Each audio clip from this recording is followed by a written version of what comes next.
Chers amis des rendez-vous, bonjour. Bienvenue à ce numéro 28 de Reflet, le magazine vidéo des rendez-vous. Et je vais avoir le plaisir, comme d'habitude, de vous présenter les reportages réalisés par nos deux vidéastes, Alain et François.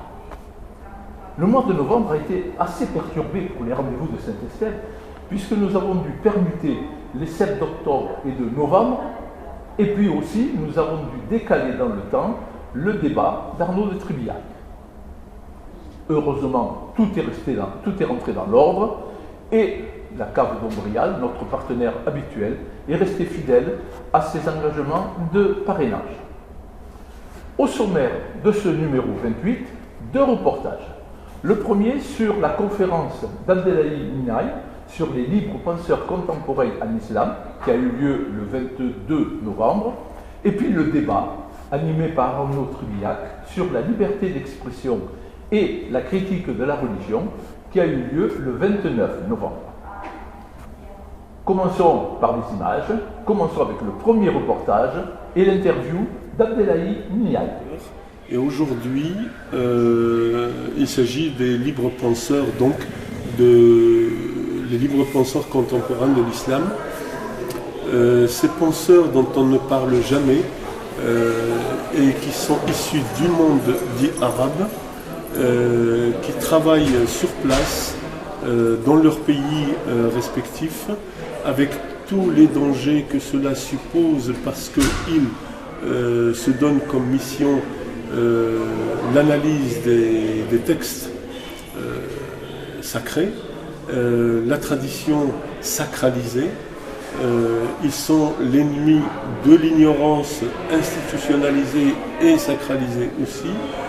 Et je vais essayer de les présenter ce soir pour montrer quelques-uns tels que Mohamed Harkoun, Mohamed Chahroul le Syrien, Mohamed Harkoun l'Algérien, Nasser Hamid Abou Zaïd, des femmes aussi, Fatima Mernissi la Marocaine, Nawal Saadawi l'Égyptienne, des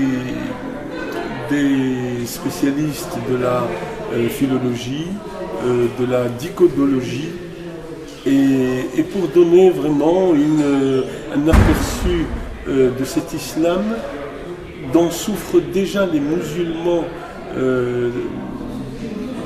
à travers des interprétations et une croyance aveugle sur des textes qu'ils n'arrivent jamais à remettre en question du point de vue de l'héritage, mais surtout une contextualisation historique. Les libres penseurs qu'Abdelhaï Minaï a présentés sont des écorchés vifs, meurtris par le hold-up réussi des islamistes sur leur culture, leur langue, leur vécu, leur mémoire, et pour certains, sur leur religion. Les libres penseurs veulent interroger les textes du Coran à la lumière de toutes les sciences modernes.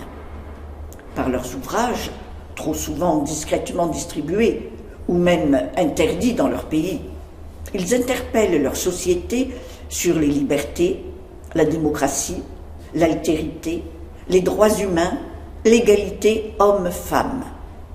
C'est sur ces thèmes qu'ont porté maintes questions du public auxquelles le conférencier a répondu avec clarté. Dès qu'on met en place un débat, je pense toujours au double dessin de Carandache, au moment de l'affaire Dreyfus, représentant une famille autour de la table. Le premier dessin, tout le monde est calme, discute, mange tranquillement. Deuxième dessin, c'est la bagarre, les gens sont sur la table, d'autres par terre, etc. Et puis la légende, ils en ont parlé. Heureusement, avec Arnaud Tribillac et sa critique de la religion et la liberté d'expression, l'auditoire a été beaucoup mieux maîtrisé. Ce n'est pas dans un prétoire de justice qu'Arnaud Tribillac, avocat, a animé un débat sur la liberté d'expression et la critique de la religion, mais dans la salle modulable du théâtre de l'Étang. Oui, en France, on peut tout dire, à condition que ce ne soit pas des injures à l'encontre d'une personne ou des appels à la haine, par exemple. Les caricatures d'une religion sont permises, à condition qu'elles ne concernent que la croyance et pas les croyants. Censure, laïcité, nécessaire évolution des lois, le débat fut riche et varié. Et le public a volontiers donné son avis en sortant de la salle. Merci de votre écoute. Voilà, toute l'équipe des Roufflets se prépare pour le numéro 29, le numéro du mois de décembre. Et en attendant, cultivez-vous bien.